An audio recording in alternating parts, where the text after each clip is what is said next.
You guys ever hear of John O'Donohue? No. He's got this book of blessings. And there's this one about fatherhood. Episode 3, which you wrote, Langdon shares a blessing from John O'Donohue. What did that blessing mean to you and your decision to choose it? I can't help but to put some of my influences and things that I think are interesting into the scripts I write. And, you know, you should almost get a syllabus with some of the scripts I turn in. In fact, the last one I turned in, episode 14 last week, John Wells called me up. He was like, okay, you could cut 25 of these cultural references and keep the other 70. But you got to cut 25. I like having people speak to the influences that they're engaged in. Some people quote TV commercials, some people quote scripture, some people quote philosophy, some people quote 70s television. Everybody's influences are where they are, and they inform you at whatever life and education and backstory you come with. So I find that it's a really interesting way of exhibiting a character's perspective is through their cultural references. May you be gentle and loving, clear and sure. May you trust in the unseen providence that has chosen you to be a family.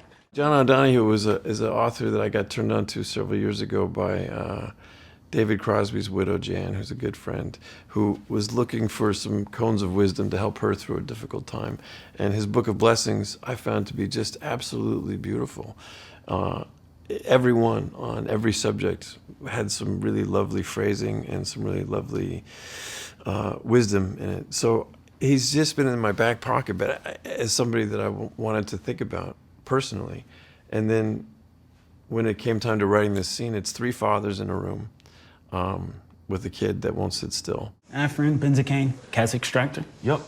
Dad, looks like we gotta go up and get him. No way, he's sitting still. Oh, he'll be numbed up. You don't know this child. That's a rare thing to get, Donahue is a new father. He's got a baby at home. Langdon's got, a little bit older kids. And fatherhood doesn't come with a manual. So you got 3 guys in there that are talking about their experiences about being fathers. This what I have to look forward to? This and so much more.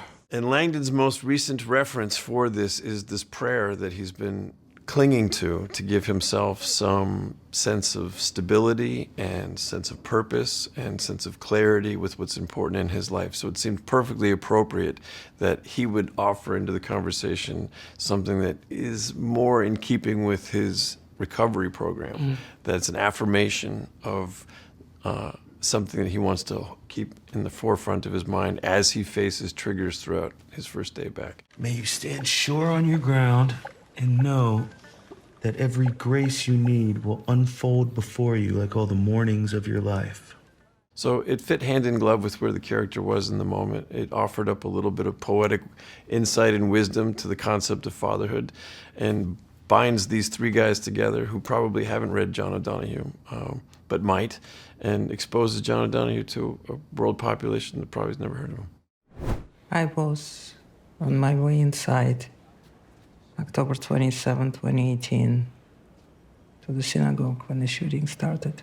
Your patient in episode 3, Yana, who survived the Tree of Life shooting, I was so touched by the scene where she gives special thanks to Perla and talks about how it was the mosque that was there to support all of these victims and their families. After the shooting, it was the Muslims that came together for us in support and walked with us.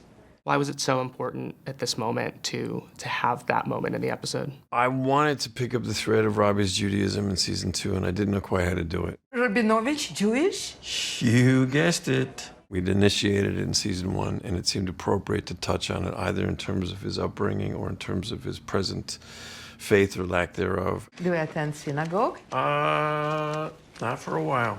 We didn't talk about the Tree of Life shooting in season 1, but it was a very significant event in the city of Pittsburgh.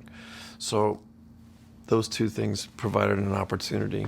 And I wanted to bring in a character that was going through some PTSD symptoms, but would also introduce the notion that while there isn't a clock on healing, there is a clock on life. There is no clock on how long it takes.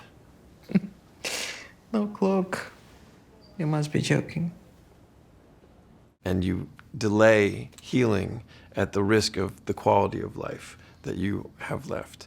And so when she puts that on the table, it's the first minor tremor in a series of earthquakes that are going to rock Robbie's resolve as the show goes forward. But specifically, the thing I found most interesting when I did the research about the Tree of Life shooting was that underreported aspect of the Muslim community coming out in solidarity with the Jewish community. You raised money.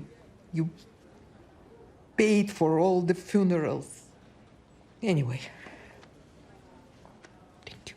And that solidarity, that sense of community, that sense of possibility, I found extremely encouraging and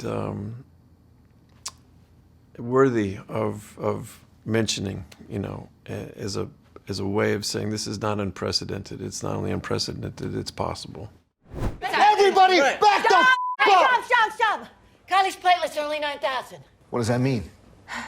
It's not what we thought. When Santos realizes that Kylie wasn't abused, you can see there's a relief, but also something more complicated, especially as her father gets loud and combative. Is she realizing in that moment just how much her own trauma is still shaping the way she moves through the job? Yeah, I think it's complicated. Yeah, I think there's no world where she was hoping that that was the case.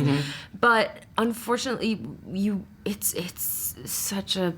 It does happen and it does come into the ED and it's not out of the realm of possibility. And as a doctor who is caring for this child, you have to rule out the worst possible things. Well, I understand that you and Kylie do a fair amount of roughhousing.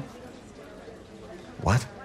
It was her trying to be a good doctor and trying to make sure that this wasn't happening and trying to really address that first. But I do think she can sometimes go to some dark places and assume some dark things of people because of where she's come from, what she's been through.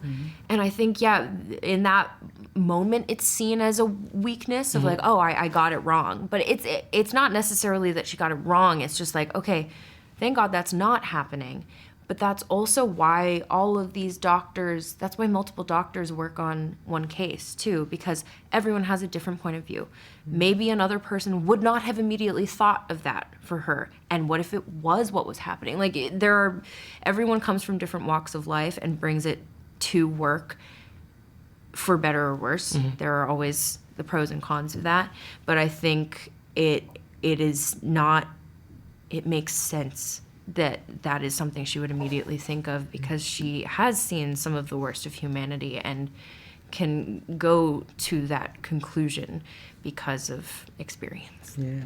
It's not you calling it out. Who? Yeah, it's like, who's gonna call it out? Someone has to. Someone has to, because no one else seems to want to, so I guess I'll do it. Yeah.